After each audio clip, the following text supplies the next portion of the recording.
Watu wengi wamekuwa wakitafuta dawa ili waweze kutibia changamoto ya maotea au vinyamanyama au warts ambazo zimewashambulia, lakini kwa muda mrefu wamekuwa hawaponi.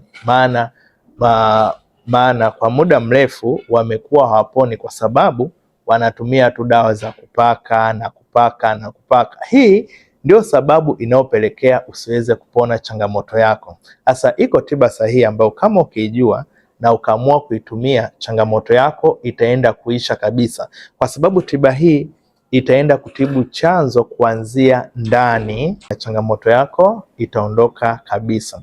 Kama unahitaji kufahamu kwamba ni tiba gani na unawezaje kuitumia ili kuondoa changamoto yako hiyo, chukua namba zangu kwenye bao tuwasiliane ili nikushauri zaidi na nikuelekeze ipi ni tiba sahihi ambayo ukiitumia changamoto yako itaisha kabisa. Afya yako ni furaha yako.